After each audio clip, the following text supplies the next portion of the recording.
সবাইকে good evening and thank you so very much first of all तो Ustad Rashid Khan ji thank you so much हमारे साथ join करने के लिए and today our special guest we have a very special person Babul da আমাদের সঙ্গে রয়েছেন আমাদের ভীষণ কাছের মানুষ দুজনেরই একটা কলকাতা কানেকশন প্রচন্ড রকম ভাবে রয়েছে আমাদের সঙ্গে এবং আমি সেই কারণে বাংলাতেই শুরু করলাম আজকে ক্রমশ বিভিন্ন ভাষা চলেই আসবে কিন্তু মিউজিকের যেরকম ভাবে কোনো ভাষা হয় না ঠিক সেরকম ভাবেই এই ইন্টারভিউটাও হয়তো সেরকমই একটা মাল্টিলিঙ্গুয়াল চলে যেতে পারে কখনো আমরা বাংলা কখনো হিন্দি কখনো ইংলিশ কিছু সাহায্য নিয়ে মনের ভাবটা প্রকাশ করার চেষ্টা করব 91.9 Friends FM in association with Ustad Rashid Khan's Academy the Fifth Note Global Center of Excellence presents Coffee Spillers Ustad Rashid Khan জি তো রয়েছেন আমাদের সঙ্গে আজকের জন্য ওয়ান্স अगेन स्पेशल गेस्ट রয়েছেন मिस्टर बाबुल सुप्रियो बहुत बहुत शुक्रिया हमारे साथ ज्वाइन करने के लिए आप दोनों को बहुत बहुत शुक्रिया thank you so very much join करने के लिए रशीद जी एंड बाबुल नमस्कार मेरा आप सबको थैंक यू सर रशीद जी पहला सवाल मैं आपसे कर लूंगा दैट ये जो फिफ्थ नोट सर ये अदर म्यूजिक इंस्टीट्यूशंस जो है उससे कैसे डिफरेंट है कैसे अलग है सर ये बहुत अलग टाइप का एक ये है जो हमारा एकेडमी का नाम द फिफ्थ नोट जो है जी एक सर अलग सोच थी इसकी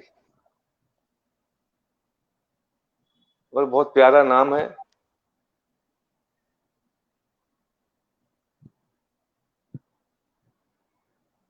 जी सर सुनाई दे रहा है आपको हाँ सर सुनाई दे रहा है सर आप बोलिए the fifth note virtual music club जी सर म्यूजिक क्लब ये जो सर एक नयापन है इसके अंदर जी सर जो आजकल के दौर में इसका बहुत बड़ा महत्व है और यंग जनरेशन इस चीज को अच्छे समझेगी जी सर सर अब मतलब एक सवाल मैं करना चाहता हूँ आपसे क्या आप वेब सीरीज देखते हैं सर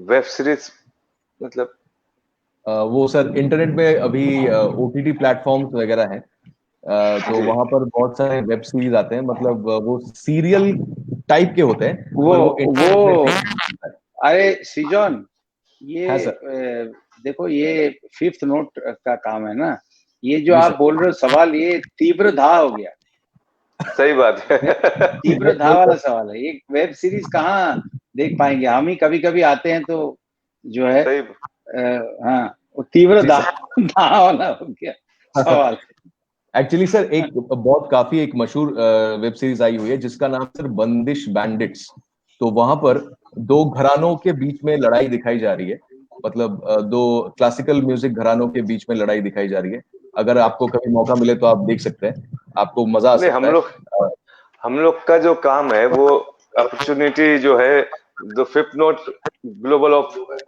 लोगों को अपॉर्चुनिटी देना और जी सर यही हम लोग कर रहे हैं जो हम लोग के जी the sir fifth note virtual music club जो है जी सर तो सर ये यंग जनरेशन के बीच में क्लासिकल म्यूजिक को आप बढ़ावा दे रहे हैं तो आपके स्ट्रेटेजीज क्या है सर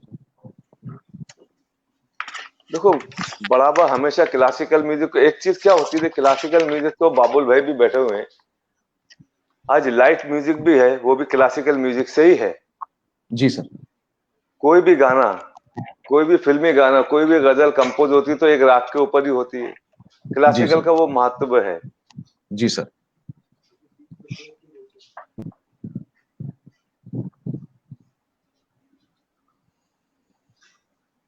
समझ रहे आप मेरी बात को जी सर जी सर तो ये आपने विजन 2020 के बारे में बोला है तो अगर विजन 2020 के बारे में अगर आप कुछ शेयर करें हमारे साथ से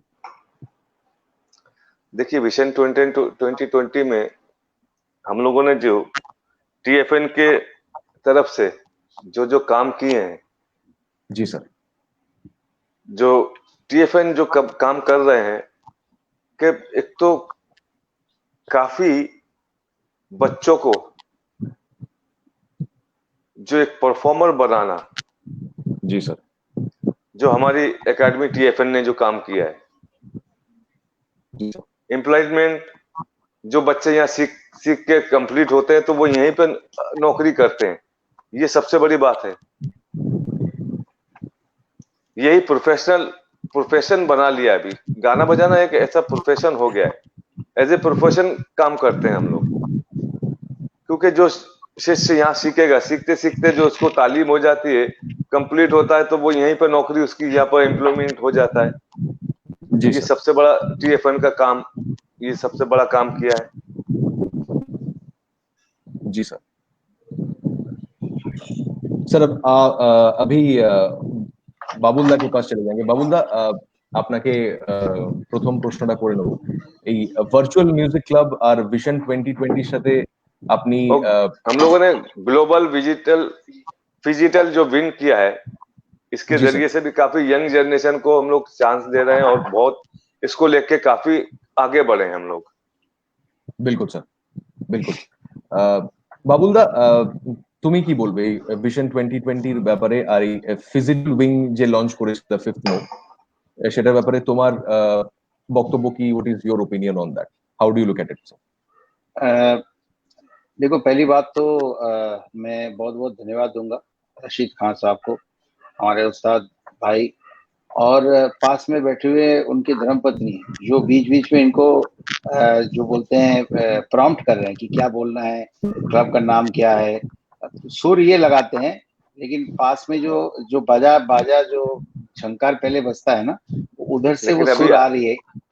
अभी अभी अभी है नहीं पास में वो। अच्छा, क्योंकि मुझे वो बाकी सब सुन के लग रहा था कि भाभी याद दिला रही कि ये नाम आप बोलिए, क्योंकि क्या है कि सुर में जो लोग रहते हैं या सुर को जो ईश्वर मानते हैं, वो कई बार ना वो थोड़ा सा अनमाइंडफुल होते हैं। मैं भी कई बार सामने कोई आदमी खड़ा है, उसका नाम मुझे याद नहीं रहती है। जैसे मैं शुरुआत में बोल दूं कि मेरे सामने कोई सुर बजता है, उस सुर को मैं नाम से नहीं पहचानता हूँ। अभी मैं इनको कह रहा था कि क्या सा है, क्या पा है, क्या माँ है। मेरी बेटी पूछती है कि डैडी ये कौन सा स्वर है, ये कौन सा नोट है, तो मैं बोलता हूँ ये भी सा है। बोलते हैं लेकिन ये सा तो है नहीं, ये तो सा तो नीचे है। मैं बोला नहीं, वो भी एक सा है। अब वही सा से तुम ऊपर तक जाओ तो वो भी सारे गामा पा वैसा होगा जो भी नोट। तो मैं कान से सुन के जो है बचपन से, तो ये जैसे ये कह रहे हैं, तो ये इनका एक बहुत बड़ा एक मुहिम है। देखो, पहली बात तो क्या है, क्लासिकल म्यूजिक जो जहां तक मेरी समझ है, मेरे दादाजी नीमल चंद्र बराल, बचपन से मैं उनके साथ पास गाना सीखा हूँ। तो जैसे एक बैट्समैन, हाँ, आप आज रिवर्स स्वीप मारते हो, आज आप फ्लिक करते हो विकेट कीपर के ऊपर से, वो आपकी इम्प्रोवाइजेशन है। लेकिन क्रिकेट खेलने के लिए जब एक बच्चे को आप ग्राउंड में भेजोगे, तो आप उसको सिखाओगे कि कॉपी बुक क्या है, कैसे आपको पैर कहाँ रखना है, बैट क्यों आपका विकेट कीपर ये फर्स्ट स्लिप के बीच में से बैट उतरना चाहिए, स्ट्रेट बैट क्या होता है। तो क्लासिकल म्यूजिक वो है, वो फाउंडेशन है। सुर जो है, सुर सबको नहीं मिलता है, वो सुर ईश्वर है और देता भी ईश्वर ही है। तो वो सबको मिलता नहीं है, कहीं छू के भेज देता है भगवान, तो थोड़ा बहुत आप उसका लुत्फ उठा लेते हैं जिंदगी भर। और ये तो गहराई में उस सारेगामा पधानिसा की गहराई में, उसके ग्रामर में पूरी तरीके से जो है अपने जीवन को निमज्जित किया है। और ये जो प्लेटफॉर्म उन्होंने बनाया, मैं global fifth note global music academy, जो टीएफएन, जो वर्चुअल म्यूजिक क्लब, खुद रशीद भाई को सबको मैं तहे दिल से बहुत बहुत शुक्रिया अदा करूंगा कि देखो, ये फाउंडेशन जो है ये बनना बहुत जरूरी है। अगर नीति जो है क्या, किस तरीके से कौन से मार्ग में चलना है, ये अगर आदमी सामने उसको दिख जाए, तो उसके बाद फिर वो अपने रास्ते बना लेते। जैसे मैं लाइट में चला गया, प्लेबैक में चला गया, न जाने क्या क्या गाता हूँ, तो वो, लेकिन जो बेसिक, जो हमारे दादाजी के पास बैठ के 4 से 7 साल की उम्र में जो मुझे सारेगामा पा धा नी सा रोज करना पड़ता था, उससे मेरा फाउंडेशन जो है स्ट्रांग हुआ। तो ये भी स्ट्रांग हुआ, मजबूत हुआ। हाँ, इनके बारे में विकिपीडिया में पढ़ रहा था और उसका स्क्रीनशॉट मैंने अपनी बेटी को भेजा कि उस्ताद निसार हुसैन खान साहब, जिनसे आपने आपने ज्यादातर सीखी है। गुलाम मुस्तफा खान साहब से तो हम, इनके चाचा है वो, तो हम मुंबई में मामा उनसे मामा तो हम मामा, उनसे तो हम सीखते ही थे, जाते ही थे उनके पास। तो इन्होंने, इनका जो चाचा थे वो इतना स्ट्रॉन्ग डिसिप्लिनियन थे। मैं विकिपीडिया पढ़ रहा था, इनके प्रोग्राम में आ रहा हूँ तो मुझे थोड़ा सा होमवर्क तो करके आना पड़ेगा, इनके बारे में सब जानता हूँ, लेकिन जो किताबी चीज जो ग्रामर है, तो रोज एक एक नोट कराते थे, एक नोट एवरी डे, और पूरे दिन 4 बजे उठ के, मैं अब मेरी बेटी को वो स्क्रीनशॉट भेजा और मैं बोला कि आज की तारीख में अगर तुमको मैं ये कराऊंगा, अगर कभी फोर्स करूंगा तो या तो तुम्हारे साथ मेरी झगड़ा हो जाएगी या तुम फोन रख दोगे, जबकि वो भी बहुत म्यूजिकली एम्बिशियस है। तो ये जो तालीम है और सही रियाज, सिर्फ रियाज करने से परफेक्ट नहीं, ये सही रियाज करने वाले लोग हैं मेरे लेफ्ट साइड में जो बैठे हुए हैं स्क्रीन में। तो ये छोटा छोटा जवाब दे रहे, तो ये सुर लगा के दे रहे, मैं उस पर विस्तार कर रहा हूँ, आप समझे। तो इन्होंने छोटा सा एक छोटा सा लाइन बोल के छोड़ दिया, आप इंतजार कर रहे हो कि शायद थोड़ा लंबा जवाब होगा, लेकिन दे नहीं रहे, उतना ही बोल के चुप हो गए। ग्लोबल म्यूजिक वर्चुअल म्यूजिक का लॉन्च, बस ये मतलब सा लगा दिया। अब बाबुल भाई उसको थोड़ा सा मार्केटिंग जो है उसको उस तरीके से कर रहे हैं। अच्छी तरह तो से मैं करो। सब, हाँ, तो सब यंगस्टर्स को मैं बोलूंगा, क्या बहुत बात। अच्छे अच्छे लोग इसके साथ जुड़े हुए हैं, आप इससे जुड़िए। और म्यूजिक में बहुत शोहरत, नाम, और सबसे बड़ी बात जिंदगी में जो है इज्जत, अगर वो आपको मिल जाए, पैसे जो है वो अपने आप आपके पास चल के आता है। ये आपको मैं बता देता हूँ, ये एकदम मतलब अपनी जिंदगी में इन्होंने भी वो सीखा है, मैंने भी ये सीखा है। अगर आपने सुर लगा दिया तो आपको कहीं पे भी मौका नहीं मिला, ट्रेन में गा दो, वहीं पे भी बहुत पैसे मिलेंगे। मेरे डैडी को मैं ये कहता था, गुरु ना भोजी मन सन्ध्या सकाले मन प्राण दिया रे, ফুরাইয়া গেল মন সাদেরই জনম, ফুরাইয়া গেল মন সাদেরই জনম, আপন क्या बात। ধর্ম দোষে রে প্রাণের বান্ধব রে, দাও দেখা দয়া করে প্রাণের বান্ধব রে, দাও দেখা দয়া করে। ये जब मैं स्टैंडर्ड चार्ट की नौकरी छोड़ रहा था, तो डैडी मुझे बोलते थे कि डैडी, चाचा, दोस्त लोग सब बोलते थे कि भूखा मरोगे। मैं बोला नहीं भाई, मैं ट्रेन में बैंडल से कलकत्ता जाता था, कौन सा गाना गाने से भिखारी भाई को सबसे ज्यादा पैसा मिलता है उसको मैंने सीख लिया, जहां गाऊंगा माल ही माल है, पैसा ही पैसा है, रेम्युनरेशन है, बस इतना ही कहना था। ये बात मैं बोलना चाहूंगा। यही चीज बाबुल भाई जो बोल रहे हैं, बड़ी अच्छी बात बोली है कि गाना बजाना सीख के, पहले के लोगों को डर लगता था क्या कि अरे क्या ये गाना सीखने के लिए जा रहा है, ये तो भूखा मरेगा। ये बात सही बोले आप। लेकिन आज वो गाना बजाना वो जगह पे है कि प्रोफेशन, एक आप इसको लेके प्रोफेशन हिसाब से आप काम कर रहे हो, एक अच्छे कलाकार बन रहे हो, सिखा भी रहे हो। जैसे हमारे फिफ्थ नोट में एकेडमी में कि बच्चों को जिस तरह से हम तालीम देके उनको ग्रूम करके हर तरह का उनको तैयार करके आज वो हमारे एकेडमी में एम्प्लॉयमेंट हो जा रहे हैं, नौकरी मिल जा रही है, और उसको प्रोफेशन के हिसाब से हम लोग सिखा रहे हैं उन लोगों को, वो लोग वो काम कर रहे हैं। तो ये डर लोगों को रहता था कि अरे ये गाना सीख के तो भूखा ही मरेगा, लेकिन आजकल का वो जमाना नहीं है, गाना सीख के कोई भूखा नहीं मरता है, कोई भी कलाकार भूखा नहीं है, आप देखो।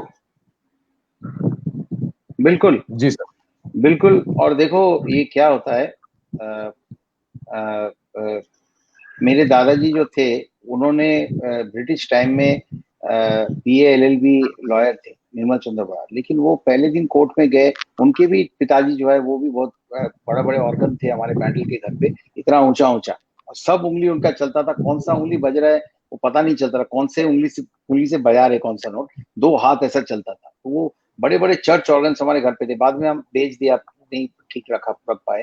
तो वो कोर्ट में गए और फिर पहले दिन ही कोर्ट आके उनके डैडी को वापस कर दिया, बोले ये चोर लोग मुझे आके बोल रहे हैं कि मैंने चोरी की है, अब मुझे आप बचाइए, ये काम मेरे से नहीं हुआ, तो मेरे को गाना ही गाना है। तो उन्होंने जिंदगी गाने पे उन्होंने कुर्बान कर दी, लेकिन पूरी जिंदगी उनको पैसे नहीं मिले, बड़े तकलीफ में रहे। जैसे इनके आप घर वाले की बात करेंगे अगर उत्तर प्रदेश में, उस जमाने में एक जमाना था जब पैसा नहीं था, म्यूजिक एक साधना थी, आज वो कॉमर्स हो गया, उस वक्त वो साधना थी, है ना। तो उसमें जो निमज्जित होते थे उनको खुशी बहुत मिलती थी, इज्जत बहुत मिलता था, लेकिन पैसे उतने थे। आज भी मेरे पास रेडियो के वो चेक्स है, जब 1990 में मैं स्कूल से गाने जाता था, 7 रुपया, 11 रुपया, 17 रुपये का चेक मिलता था, बी हाई का होने से पहले वो मिलता था। तो ये पैसा जो है, ये जो है ये बाद में आज इतने जरिए हो गए कि अगर आपने सीख लिया तो समझ लो आपने तीर मार दिया। सही कहीं बात से है। भी लोग आपका सुनने के लिए आपके पास आ जाएंगे। Babulda, that was an amazing explanation তোমার end থেকে। I would like to ask you a few further questions.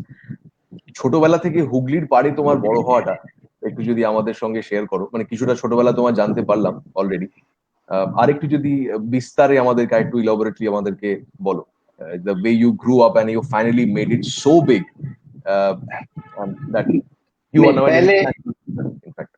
पहले जो है हम रशीद भाई से सुनेंगे। उनके एकेडमी का आज एक ये बहुत बड़ा दिन है। देखो, वर्चुअल म्यूजिक आज की तारीख में, एक फिजिक्स में हमने एक चीज पढ़ा था, जो रियल चीज होता है ना वो कई बार इन्वर्टेड होता है। एक मिरर, आईना का जो चैप्टर होता है फिजिक्स में, हमें पढ़ाया जाता है रियल इमेजेस जो है वो इन्वर्टेड होता है फिजिक्स के। दादा आपको बताऊं, ये साइंस के हिसाब से जो रियल इमेजेस है वो इन्वर्टेड होता है। आंखों में हम जो देख रहे हैं, ये जो आपको देख रहे हैं, हमारे पीछे इसमें जो पर्दा है उसमें हमारी आपकी तस्वीर जो है मेरे आंखों के अंदर उल्टा गिर रही है। हम रियल देख रहे हैं आपको तो उल्टा गिर रही है। ये हमारा ब्रेन का खेल है कि कैसे उसको दोबारा सीधा करके हमें दिखा रही है। ये साइंस है। और जो वर्चुअल इमेज होता है वो इरेक्ट है। जो वर्चुअल इमेज होता है वो इरेक्ट है। ये साइंस में पढ़ा है। जो यंगस्टर सुन रहे हैं उनके लिए बोल रहा हूँ ताकि, तो ये जो वर्चुअल प्लेटफॉर्म है ये रियल है, क्योंकि कई बार आपके सामने छात्रा बैठे रहते हैं और मोबाइल में लगे रहते हैं। लेकिन आप जब ऐसे वर्चुअल क्लास आप जब कर रहे हो ना, तो जरा सा भी आपकी आंख इधर उधर चली गई तो टीचर पकड़ लेगा, अरे भाई क्या कर रहे हो, देखो हमारे साथ, क्योंकि 1 to 1 हो रहा है ना। ये देखो रशीद भाई खड़े बैठे हैं यहाँ पे, अगर मैं यहाँ पे नहीं देख रहा हूँ कैमरे की तरफ और मोबाइल कर रहा हूँ तो ये बोलेगा कि बाबुल देखो आया तो था लेकिन मन कहीं और था। तो ये वर्चुअल जो है ये बहुत, एक जमाने में कोविड की वजह से एक नया चैलेंज हमारे साथ आया और इस चैलेंज को हमें स्वीकार करना चाहिए। बिल्कुल। और इस जमाने में ये वर्चुअल म्यूजिक का लॉन्च, और ये जो देखो आज शाम के टाइम में, शनिवार शाम में लोग क्या करते हैं, या तो फिल्म देखते होंगे या अच्छा कलकत्ता वाले आप लोग नसीब वाले हो, बिरयानी खाओगे अच्छा रियाजी मटन का खा के आराम करो, ये करो, खाना वाना खाओगे, सुर लगाओगे। दिल्ली में वो सब रियाजी मटन मटन मिलता नहीं है। लेकिन ये शनिवार के समय में आप म्यूजिक को लेके आप बात करो, एक नया प्लेटफॉर्म की बात करो, ये अपने आप में बहुत बहुत अद्भुत है, ये बहुत अच्छा है। तो मैं चाहूंगा कि किस तरीके से इन्होंने वो पहले सा लगा लें अच्छे से, अपनी यौवन की बात करें। अभी भी यौवन में ही है लेकिन अपनी और थोड़ी सी जब उम्र कम थी उस यौवन की बात करें, कैसे उन्होंने सीखा है वो पहले थोड़ा सुन ले, उसके बाद मैं अपनी बात करूँ। बिल्कुल सर, बिल्कुल ऐसे भी इनका सर। मार्केटिंग तो मैं ही कर रहा हूँ, खुद तो कुछ ज्यादा बोल नहीं रहे, मैं ही कर रहा हूँ इनका मार्केटिंग। हाँ रशीद जी, अगर आप आपके ट्रेनिंग के बारे में बोलेंगे, हम आप लोगों के कुछ बचपन के बारे अच्छा में चीज बताइए, कुछ सुनना बहुत अच्छे चाहेंगे। कुछ एक्सपीरियंस बताइए, हमको भी मजा आ जाएगा। मेरी ट्रेनिंग जिस तरह से हुई है, हाँ जैसे अभी शुरू में किया है। हाँ और मेरे नाना जी जो थे बड़े गुस्सैल आदमी थे, सबसे बड़ी बात तो ये है। और उनके पास हम लोग बैठने के लिए डरते थे, बहुत भागते थे, क्यों, क्या थप्पड़ पड़ेगा। वो बड़ी मार पड़ती थी। गाना बजाना सीखने के लिए बड़े पापड़ बेलने पड़े, वो बड़ी तकलीफ उठानी पड़ती है, जब जाके एक अच्छा आर्टिस्ट बनता है। तो हम लोग के साथ होता था क्या कि जहां अपने नाना जी के पास बैठते थे जान फना होती थी, डर के मारे। अगर एक भी चीज अगर मिस होती थी तो थप्पड़ खाना पड़ता था। एक सुर मिस हुआ, उठा के चप्पल पड़ गई। तो ये सारी चीजें होती थी। लेकिन आजकल तो ये चीजें होंगी नहीं, हमसे ये होगा भी नहीं, क्योंकि आजकल के बच्चे और टाइप के हैं। हम बाबुल भाई ने बर्दाश्त कर लिया, बाबुल भाई ने भी बहुत धक्के ठोकरे खाए। तो ये चीजें आजकल जिस तरह से हम लोग, हमारी जो एकेडमी TFN जिस तरह से चल रहे हैं, हम लोग जिस तरह से तालीम देते हैं, अब किसी को हम डांट नहीं सकते, किसी को बुरा नहीं बोल सकते, क्योंकि उसको प्यार से ही हमें सिखाना होगा। क्योंकि आजकल के बच्चों को अगर प्यार से अगर नहीं सिखाएंगे तो वो लोग सीखने नहीं आएंगे। तो उनको इस चीज को, इस गाने बजाने में उनको इंटरेस्ट दिखाना होगा कि ये चीज है। पहले जमाने में हमें भी इंटरेस्ट नहीं था, क्लासिकल में मुझे भी अच्छा नहीं लगता था, मैं लाइट म्यूजिक की तरफ ही ज्यादा ध्यान था, या क्रिकेट की तरफ मेरा ज्यादा ध्यान था। तो इस तरह से जब मुझे समझ में आया, जब मैंने उसको समझा कि अरे ये क्या चीज है, इसका तो कोई जवाब ही नहीं है। देखो बाबुल भाई का मूड आ गया गाना गाने के, उसमें है वो। नहीं, आप इतनी अच्छी बात करें, इसका बैकग्राउंड म्यूजिक होना चाहिए, वो बजा रहा। बिल्कुल।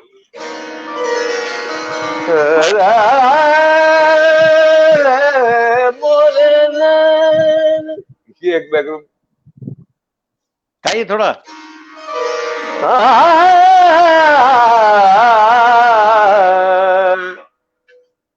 मोरे मोरे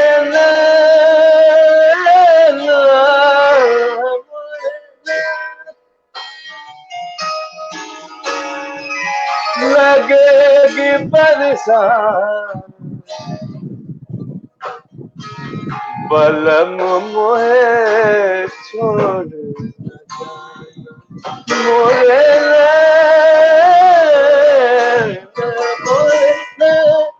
बाबुल भाई थोड़ा सा आप भी लगा दो। मोरे नैन लगेगी बरसात,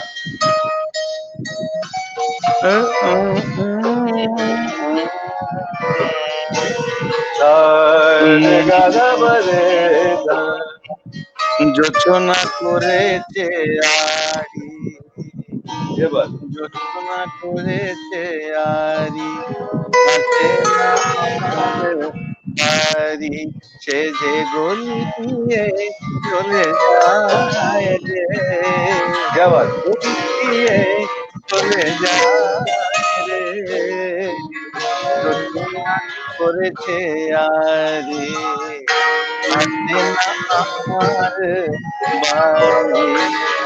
क्या बात।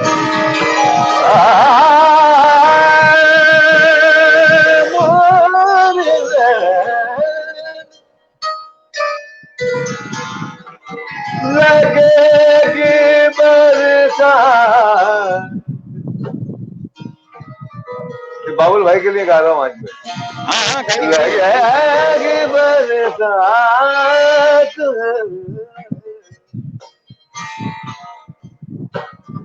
बलम मोहे,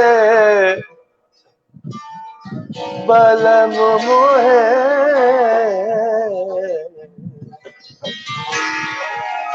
ओ बलम मोहे छोड़ न जाना मोरे नैन, मोरे नैन लगेगी बरसात,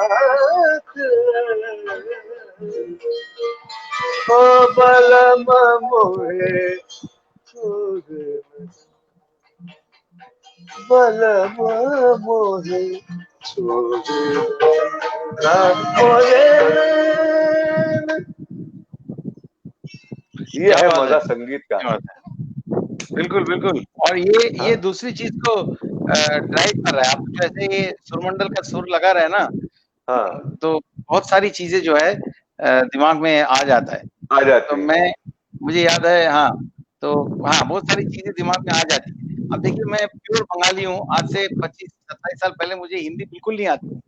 तो मैं रूम में अगर तितली घुस गई तो मैं बोलता था कि ये प्रजापति कहाँ से आ गया। तो ये अभिजीत दा, सानू दा, उदित नारायण, अलका जी, ये मेरा नाम ही प्रजापति दिया था। लेकिन मुझे ऐसा लगता था कि अगर मैं जिस भाषा में, जैसे मेरे दादाजी हमेशा बोलते थे कि ये देखो, ये लोग बोलते हैं कि ये एकदम पंछी जैसा गाता है ये बच्चा। तो पंछी जैसा गाओ, बहुत अच्छी बात है, सुर लगाओ, लेकिन इंसान एक ही प्राणी है जो अपने संगीत में शब्दों का इस्तेमाल कर सकते हैं। तो उसीलिए शब्दों को समझ के उसके बाद गाओ। तो हम जिस भाषा में गाना गा रहे हैं, उस भाषा को अगर ना समझे, उस भाषा से अगर दिल की बात अगर हम ना कह पाए, तो कहीं ना कहीं कुछ ना कुछ चीज जो है अपने दिल में भी थोड़ी सी जगह जो है वो खाली रह जाएगी।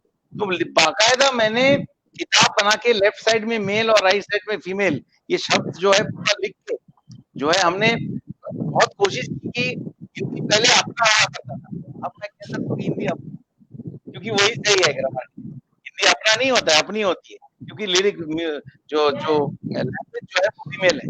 और जो इन्होंने जो ये हाँ थोड़ा सा आपका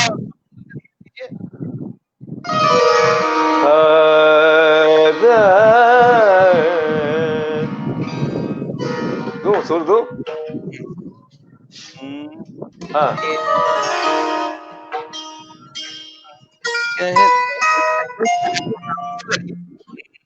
कहते अपनाना चाहिए, रुसवाई हो गई चाहिए, कहते हैं मुझसे इश्क का अफसाना चाहिए, रुसवाई हो गई शर्माना चाहिए, कहते हैं मुझसे इश्क का अफसाना चाहिए, वो कभी मिल जाए तो क्या कीजिए, वो कभी मिल जाए तो क्या कीजिए, रात दिन सूरत को देखा कीजिए, वो कभी मिल जाए तो क्या कीजिए। अब देखो क्या इन्होंने बात। साल सुर लगा दिया, तो दिल से जो है ना वो सारी बातें, ये असली गुरु है, असली उस्ताद है, और उसके सही रियाज से ही रियाज करने से कुछ नहीं होता है, सही रियाज से अच्छा होता है। और गुरु जो है वो मार्गदर्शक है, वो मार्ग दिखाते हैं। तो मैं तो वो यंगस्टर्स के लिए बहुत जेलस हूँ, बहुत कम उम्र में उनको रशीद भाई के पास सीखने का मौका मिलेगा।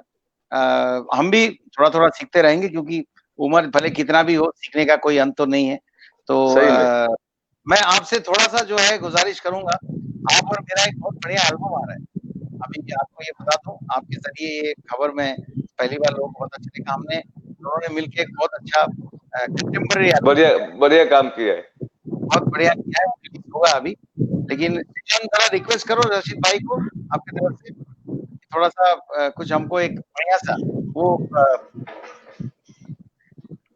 रशीद जी, अगर आप बाबुल्ला का जो रिक्वेस्ट है वो हमारी ओर से भी है, अगर हाँ आप जरूर, मुझे बिल्कुल करते हैं।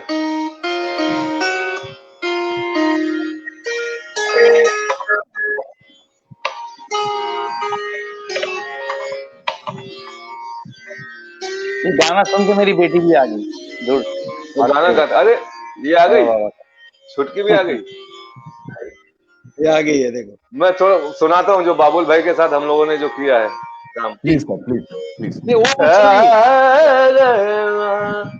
हाँ वो मत सुनाइए, आप जब भी मेट का सुनाइए।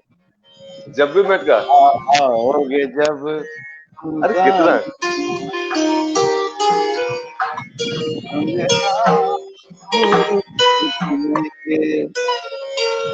आओगे जब तुम अंगना बरसेगा सावन, बरसेगा सावन, बरसेगा सावन, बरसेगा सावन, झूम झूम के गोरी ऐसे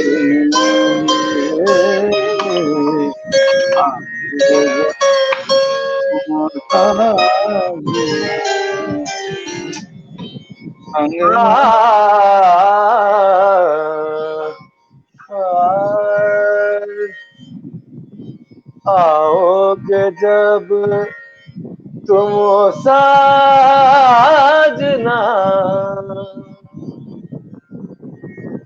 अंगना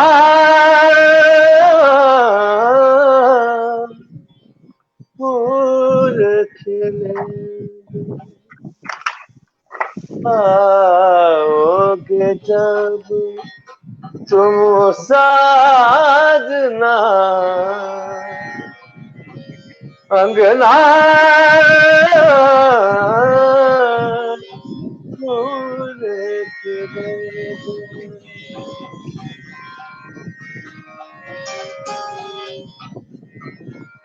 नैना तेरे कजरारे हैं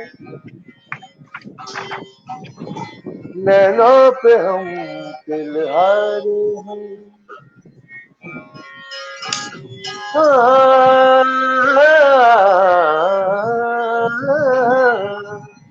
नैना तेरे कजरारे हैं है ना। नैनों पे हम तिलहारे हैं अनजाने ही तेरे नैनों ने वादे किए कई सारे सासों गिरे मदम चले तो से कहे बरसेगा सावन बरसेगा सावन झूम झूम के दो दिल ऐसे मिलेंगे आओगे जब तुम साजना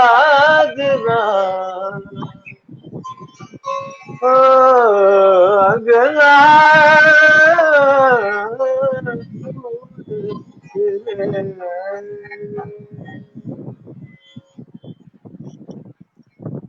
बहुत बढ़िया, बहुत बढ़िया। बीच में आपने नैना गाया, 2 बार नैना शब्द आया, तो मेरी बेटी का नाम भी नैना है, तो मुर्गे अरे क्या बात है, हाँ उसका नाम नैना है। बहुत अच्छी बात, क्या बहुत बात। बढ़िया। चलो आज ये उसी के लिए। Thank you so much. क्या बात है सर। बाबुल दान रशीद जी, मैं आप दोनों से पूछना चाहूंगा सर, आपका जो अपकमिंग जो एल्बम है वो उसका इंस्पिरेशन कहाँ से आया, मतलब इसका आइडिया कहाँ से आया, अगर आप हमें बताएं। देखो आइडिया जो है ना, आइडिया मैं समझता हूँ कि every idea is ray of light. तो ऊपर से ना एक करके लाइट आता है। अब अच्छे आइडियाज जो है ना, उसको तुरंत बीच रात को भी आए तो जाग के उसको डायरी में लिख लेना। तो अगर नहीं तो आप आइडिया वो दिमाग से निकल जाती है। तो मेरी बीवी जो है वो पंजाबी है, लेकिन बिहार में पढ़ी हुई है। तो सुबह उठ के मुझे पंजाबी गाने बहुत सुनना पड़ता है। अब तकलीफ तो बहुत होती है, बट देखो बीवी से तकलीफ तो होना ही है, हमने उसको एक्सेप्ट कर लिया है। सारा इससे आप तो शायद मालूम नहीं, सीजन की शादी हुई, लेकिन बीवी से तकलीफ तो होनी है, भले वो गाने से हो या डांट से हो या शॉपिंग से हो या कहीं से भी। तो उसे मैंने झेल लिया है। तो अब वो पंजाबी गाने जब चलता है, पंजाबी में फ्यूजन बहुत होता है, तो मुझे कई बार बोलती रही है कि ऐसा आपको कुछ करना चाहिए। तो एक दिन ऐसे ही बैठे बैठे हम लोग जो है रशीद भाई का एक पुराना अल्लाह रखा खान साहब के साथ कोई यूट्यूब में उनका एक वीडियो है, बहुत पहले साथ बहुत सारे लोग थे, शायद उनका जन्मदिन का कोई प्रोग्राम था मुंबई में। यूट्यूब में मैं उसको देख रहा था, तो मुझे ऐसा लगा कि उनको इससे एक बार बात करते हैं, क्या मैं एक रविंद्र संगीत गाऊं बरसात के ऊपर, और उनके साथ इन्होंने ये क्या उस माहौल को लेके जो है बंदिशें कर सकते हैं क्या, तो वो बहुत कमाल एक चीज हो सकती है। जैसे हम सुनते हैं कि दीपक राग जब गा रहे थे तानसेन, तो जो है बत्तियां जो है वो अपने आप उसमें आग लग गई। तो मैं रविंद्रनाथ टैगोर से ज्यादा जो है ना बंगालीपन तो कुछ हो नहीं सकती है। तो मैं सोचा कि मैं एक रविंद्र संगीत गाऊं और रशीद भाई जो है वो बंदिश करे, उसके ऊपर जो है थोड़ा बढ़त करे, तो सब मिला के, और उसका एक कंटेम्पररी आज का साउंड हो, जो यंगस्टर्स सुनेगा तो बोलेगा वाह क्या बात है। उनको ये वो भी मिल जाएगा, क्लासिकल का वो फन भी मिल जाएगा, साथ में रविंद्रनाथ भी मिल जाएंगे, और थोड़ा कमर्शियल चीजें भी जो है साथ में, पैकेज नया है वैसा करके एक मिल जाएगा, कलरफुल पैकेज में मिल जाएगा। तो बस ऐसे ही हमने कलकत्ता में इंद्रजीत दासगुप्ता है, सब जानते हैं, बहुत टैलेंटेड आर्टिस्ट है। तो उनको मैंने बोला कि साउंड डिजाइनिंग वगैरह हम लोगों ने उनको बोला करो, तो फिर वो घर पे जाके रशीद भाई को जो है रिकॉर्ड किया घर पे जाके। और जब एल्बम निकलेगा, अब ये बॉम्बे में शदाब हमारे जो है शदाब भाई बहुत सारे बढ़िया सब गाने कर रहे हैं, तो वो अभी मिक्सिंग का काम चल रहा है। बहुत खूबसूरत जो है हम लोगों ने दिल लगाया, खूबसूरती से दिल लगाया। अब बहुत जी खूबसूरत सही गाने हैं, ये मैं सही नहीं बात। कहूँ, ये आप कहो। हम लोगों ने खूबसूरती से दिल लगाया, मैं दिया।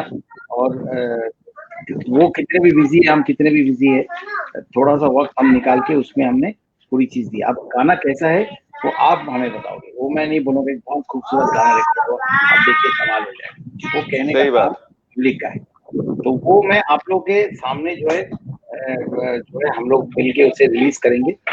SBF जो है सिद्धि हमारा बंगाल के जो श्री वेंकटेश फिल्म जो है उनके तरफ से ये एल्बम रिलीज किया जाएगा।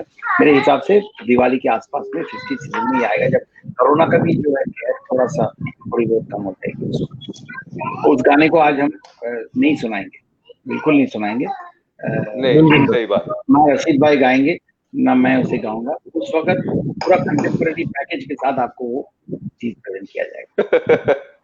बिल्कुल सर। ऋषि जी, आपसे ये सवाल है कि आपको मतलब बचपन से आपकी ट्रेनिंग हुई है एंड आप एक म्यूजिकल माहौल में आपने आप पले बड़े हो, आप बड़े हुए हो बदाऊं में। आपने आपकी ट्रेनिंग हुई, उसके बाद आपने यहाँ पर संगीत ITC संगीत एकेडमी जो है वहाँ पर आपने एडमिशन ले ली। तो हम कलकत्ता वाले जो हैं, हम बहुत आभारी है आपके कि आपको कलकत्ता आने मतलब आपको कलकत्ता आना हुआ और आपका जो ये 5th नोट का जो स्कूल है वो यहाँ पर हो रहा है and we are really thankful for that. पर अभी जो म्यूजिक का इंस्पिरेशन है वो आपको कहाँ से मिलता है, अगर आप वो हमारे साथ शेयर करें। देखो, एक चीज मैं इसके बारे में बोलना चाहूंगा। पहले तो एक चीज बोलूंगा कि 42 साल कलकत्ता में मुझे हो गए, और जी सर। अब सारी दुनिया में मैं जाता हूँ वेस्ट बंगाल का आर्टिस्ट होके। जी सर। तो मैं बंगाल का आर्टिस्ट हूँ, बचपन जी मेरा सर। यहाँ गुजरा, मेरी शादी यहाँ हुई, बच्चे यहाँ हुए सब। तो अब जी सर। यही मेरी एक जगह बन गई, यही मेरा घर है, यही यही मेरा सब कुछ है। तो मेरे लिए बड़ी खुशी की बात है कि मैं ऐसी जगह पे हूँ कि जहाँ घर घर में संगीत है, घर घर जी से सर। सुरों की आवाजें आती हैं। जी ये सर। मेरे लिए सबसे अहम बात है। और बाकी आपने और क्या प्रश्न किया था मुझसे? सर आपका इंस्पिरेशन मतलब आप अनुप्रेरणा आपको कहाँ से मिलती है सर? ये चीज मतलब देखो, प्रेरणा मुझे बहुत लोगों से मिली, बहुत आर्टिस्टों से मिली, जिसमें पहले तो मेरे उस्ताद आते हैं, फिर बाकी आर्टिस्ट जितने बड़े बड़े आर्टिस्ट, भीमसेन जी, विलायत खान साहब, अली अकबर खान साहब, निखिल काका, रविशंकर जी, जयसराज जी, सारे जितने बड़े बड़े कलाकार, मेरे खुद के मामा जी भी उसमें मौजूद हैं।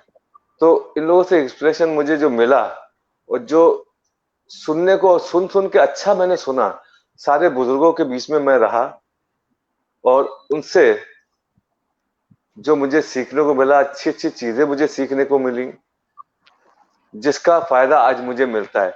जो एक रूदारी का काम जो है, जो एक एक चीज मैंने हर बुजुर्ग से उस चीज को मैंने हासिल किया, अपने गाने में लगाया, अपने काम के ऊपर।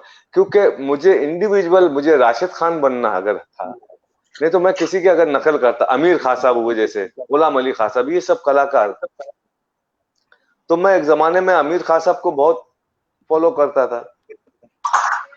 उनकी गाई सब लोग बोलते थे, अरे ये तो बिल्कुल ही अमीर खान साहब को नकल करता है। अच्छा, जब ये बात मेरे कान में आई तो मैंने कहा, नहीं यार, ये तो बात सही कि मैं नकल ही कर रहा हूँ। तो मेरी इसमें कोई, मेरा इंडिविजुअल मैं राशिद खान कैसे कैसे बनूंगा? तो मैंने उस चीज को, सबका सब कुछ लेके एक अपनी गायकी को बनाया। फिर उसके बाद एक टाइम था कि हम फिल्मों में गाना नहीं गाएंगे। जी सर। हाँ, तो उससे मुझे काफी प्रेरणा मिली, लाइट म्यूजिक से काफी सीखने को मुझे बहुत कुछ मिला, जिससे मैं अपने क्लासिकल में भी और भी रूहदारी में पैदा कर पाया। तो ये सब सारी चीजें जो मुझे मिली सारे बुजुर्गों से, सारे हर इंसान को सुनना, और हर इंसान, हर आर्टिस्ट में एक खूबसूरती और अच्छी बात होती है, और उसको सीखना और खुद को समझदार, खुद कुछ समझ में आना, पहले तो अपने आप को समझना है, वो मैंने चीज उसको समझी। तो इसलिए मैंने एक अपनी गायकी स्थापित की, अपनी गायकी बनाई कि मैं, हाँ भाई मैं राशिद खान हूँ, ये उनकी गायकी है। अब मैं आमिर खान साहब या किसी की नकल करके, उनसे मैंने बहुत कुछ सीखने को मुझे मिला, लेकिन गायकी और एक अपनापन कि हाँ ये मेरी चीज है, वो मैंने पैदा किया। जी सर। देखो, ये मुसीबत मैंने भी बहुत झेली है, और मैं समझता हूँ कि जिंदगी की शुरुआत में कई बड़े बड़े आर्टिस्टों को, बड़े जैसे किशोर कुमार साहब के 1942 में उनका पहला गाना आया था, मरने की दुआएं क्यों मांगो, जिन्हें की तमन्ना कौन करे, मरने की दुआएं क्यों मांगो। इसी रामचंद्र जी का म्यूजिक था, या खेमचंद प्रकाश का था शायद। तो इसमें किशोर, ये गाना हम लोग कॉलेज में बजाते थे कि आवाज किसकी है, तो ज्यादातर लोग के एल सहगल साहब बोलते थे। तो जब आपके खुद के गाने नहीं होते हैं ना, तो आप स्टेज में जाके, जैसे मैं जब फिर लता जी की शुरुआत में नूर जहां जी के साथ उनका काफी, आशा जी बोलिए आप, बहुत बड़े बड़े आर्टिस्ट हैं जो शुरुआत के दिनों में आइडेंटिटी क्राइसिस जो है, जैसे ये कह रहे हैं कि आमिर खान साहब के गाने बहुत अच्छे लगते थे, तो उन्हें वो गाते थे, तो जो है जब आप अच्छा करने लगते हो तो कुछ लोग आपकी बुराई करना शुरू करते हैं। और ये मजेदार बात है, जब आपकी बुराई करना लोग शुरू करते हैं, तब एहसास होता है कि मैं सही में बहुत अच्छा गाता हूँ, नहीं तो लोग क्यों बुराई करेंगे, उनके पास टाइम ही नहीं। राइट। बुराई वो तभी करते हैं जब आप अच्छा कुछ करते हैं, इसे समझ के चलो तो जिंदगी आसान हो जाती है। तो वैसे ही मैं किशोर कुमार के गाने गाता था, उसी से, जैसे मैंने कल कहा कि दादाजी से मैं सामने बैठ के रूबरू सीखा, तो उनके साथ मेरा एकलव्य, उनके साथ मेरा द्रोणाचार्य और अर्जुन का संपर्क रहा है। किशोर कुमार से को भी मिलने का मुझे मौका नहीं मिला। मैं इंडोर स्टेडियम में बहुत बचपन में डैडी के साथ जाता था, तो उनको दूर से उनका प्रोग्राम देखा। उनके साथ मेरा द्रोणाचार्य और एकलव्य का संपर्क है, लेकिन उन्होंने कभी मेरे से अंगूठा मांगा नहीं, गुरु दक्षिणा नहीं मांगा। लेकिन किशोर कुमार का गाना गाते गाते जब मैं बॉम्बे गया, कल्याण जी आनंद जी ने मुझे 93 में अमिताभ बच्चन के टूर में लेके गए, तब मैं किशोर कुमार के गाने गाता था। लेकिन उस वक्त कुमार शानू और उदित नारायण के मतलब बहुत बड़ा उनका क्रेज चल रहा था। सारे गाने जो है 90-95% गाने जो है वो उदित नारायण और शानुदा का होता था। अभिजीत दा के भी कुछ गाने उसमें बहुत अच्छे बेहतरीन थे, ओले ओले और ये सब। लेकिन वो 95% में 75% गाने शानुदा के होते। अब मैं मंच पे जाऊं और मैं एक लड़की को देखा तो ऐसा लगा मैं गाऊं, तो मैं अपने स्टाइल में गाऊं तो लोग कहते हैं, भाई तुम हो कौन? हम तो नाउन है, नाउन एनीथिंग, आपको बनना है कौन से नाउन, नाम से लोग आपको पहचाने, ये रशीद खान साहब है। शुरुआत से लोगों ने हमको भी बहुत इल्जाम लगाया कि कुमार शानू का नकल, तो फिर उससे भी हमको भी बुरा लगता था। तो उससे निकलते निकलते निकलते निकलते फिर हम तुम आया, और जीता, मैं थोड़ा बाहर गया, तो ऐसे ऐसे करके जो है फिर आज मैं कुछ भी गाना गाता हूँ तो तुरंत बोलते हैं बाबुल का है, ये है। तो वो थोड़ा समय लगता है, लेकिन नियत अगर आपका सही हो, अगर आपका आत्मसम्मान हो कि भाई मैं अब मतलब खुद कुछ करके दिखाऊंगा, तो पता लगा तो क्या खूबसूरत मैं इस्तेमाल करता हूँ। हिंदी सीखने की जो है चाहत थी, और मैं आपको यकीन के साथ कहता हूँ, ये दूर है, मार्ग है। यहाँ पे आपके दिल में चाहत हो और वो आपकी जिंदगी में ना हो, ऐसा होता है। ये 100 में से 70% केस में सच है कि अगर आपके दिल में चाहत हो तो वो हो जाती है। बाकी 30% जैसे है वो उसे आप छोड़ देना पड़ता है। जैसे मैं ड्रू बैरिमोर के साथ, मैं हॉलीवुड की एक्ट्रेस, उसके साथ मैं सपनों में शादी कर चुका हूँ। मैं क्या बोलते हैं रेखा जी के साथ बैठ के मैं चेस खेल चुका हूँ। कुछ सपनों को आपको छोड़ देना पड़ता है कि ये होने वाला नहीं है। बाकी 70% जो है उसको अगर आप दिलो दिमाग से चीज करें बिल्कुल हकीकत को बदल सकता है। जैसे रशीद खान साहब ने आपको बचपन में 18 साल की उम्र तक उनको लेकिन जब एक साल तक गाते गाते वो जब दिल में घुस गया, फिर उन्होंने में वो चाहत क्लासिकल के लिए वो प्यार पैदा हुआ। जब प्यार पैदा हो, प्यार के लिए तो आदमी यार क्या क्या करता है ना। तो यही बात है। और क्राइसिस से गुजरने के बाद एक समय ऐसा आता है आर्टिस्ट के इसमें जिंदगी में कि जब बोलते अरे ये तो भाई राशिद खान जैसे गा रहे हैं। एक टाइम था जब रशीद खान जब गाते थे लोग बोलते हैं ये आमिर खान जैसे गा रहे हैं। और एक टाइम वो भी आता है जब लोग बोलते हैं कि राशिद खान गा रहे हैं। फिर एक टाइम और आता है जब लोग कहते हैं कि अरे ये लड़का तो बिल्कुल राशिद खान जैसे गाता है। तो पहला वाला जो है वो नाउन है, मतलब लोग बोलते हैं कि आमिर खान साहब जैसे गा रहे हैं, रशीद खान के नाम का नाम नहीं करते, noun is the name of नहीं करते। सही, उसके बाद क्या बात। बोलते हैं रशीद खान गा रहे हैं, तो वो प्रॉपर नाउन हो जाता है किसी चीज का नाम। ताजमहल मतलब कुछ भी नहीं, एक मंदिर मतलब कुछ भी नहीं, एक आप सोमनाथ मंदिर की बात कर रहे हो, ताजमहल की बात कर रहे हो, तो ऐसे फिर लोग बोल रहे हैं कि राशिद खान साहब गा रहा है, वो इंग्लिश ग्रामर में वो प्रॉपर नाउन हो गया। और फिर जो है एक शब्द में लोग बोलते हैं ये बच्चा तो फिर राशिद खान साहब जैसे गा रहे हैं, तो वो शब्द में राशिद खान जो है वो एडजेक्टिव हो गए, इसके जैसे गा रहे हैं।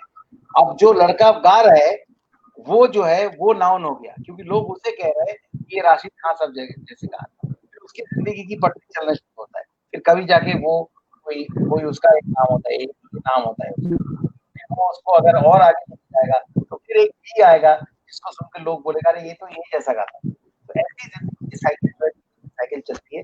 लेकिन अंदर जो इंस्पिरेशन है ना, वो कोई और बाहर से दे ना दे, अगर आप अकेले बैठे रूम के अंदर और कोई गाना सुन के आपको लगे कि ये गाना मुझे सीखना है, गाना है, उससे बड़ा इंस्पिरेशन जो है, आपका सबसे बड़ा इंस्पिरेशन आप खुद है। वो अगर रहें, बिल्कुल मेरे ख्याल से म्यूजिक वो आशीर्वाद आपको देती है कि आप खुद ही अपने आप को इंस्पायर कर सकते हैं, है ना। ये एक बहुत बड़ी बात है। सर क्या बात है आप बाबुलदा, the way you explained this whole thing, this whole cycle of life, that was really amazing. I was like taken aback, spellbound. बहुत कमाल तरीके से आपने एक्सप्लेन किया। एंड ऐसा एक्सप्लेनेशन मैंने अब आज तक कभी कहीं से भी नहीं सुना। आपका ये ये मेरा एक्सप्लेनेशन बहुत कॉन्सेप्ट है, ही यूनिक ये है। मेरा कॉन्सेप्ट है। मैंने बहुत बचपन में मुझे स्कूल डॉन बॉस्को में बताया गया था कि राइट योर एपिटैफ। तब तो मैं सपने देख रहा था 1986 में, मैं क्लास, हाँ मेरी बेटी पढ़ा रही है, बाबा बाबा, तब तो मैं क्लास 9 में था।